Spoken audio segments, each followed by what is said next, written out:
Assalomu alaykum aziz yurtdoshlar, aziz obunachilar, hurmatli bizni YouTube ijtimoiy tarmoqlarda kuzatib boruvchi aziz obunachilarimiz. Bugun Xudo xolasa mana So'x tumanida mana shunday bir temir daftarga kiritilgan yoki haligi ijtimoiy muhofazada bo'lgan oilalar uchun mana shunday issiqxonalar barpo etilgan. Hozirda mana akamiz bilan, Dehqon akamiz bilan suhbatlashamiz. Assalomu alaykum. Alaykum assalom. Charchamayapsizmi? Dehqonchiliklarga baraka bersin. Rahmat sizlarga.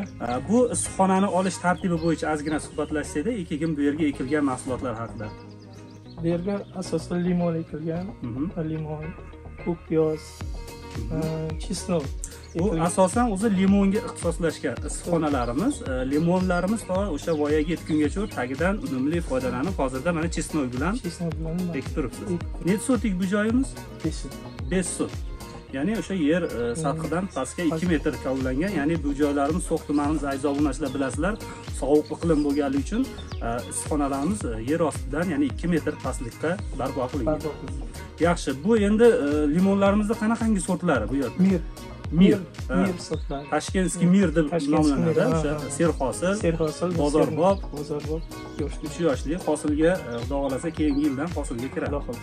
Yaxshi, salomat bo'lasiz. Ozgina bo'lsa ham vaqtingizni ajratdingiz. Rahmat. Sizlarga omad.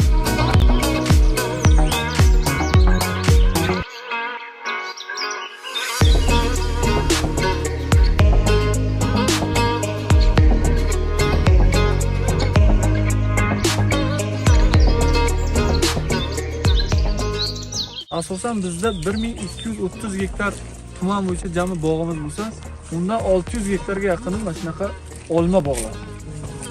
Yana bir 700 gektarga yaqini 600 gektari nima? O'rik olma mashaqa. Olmani asosan Krepson degan nima bor, hali qora bo'ladi-ku, katta. Shunaqa nima.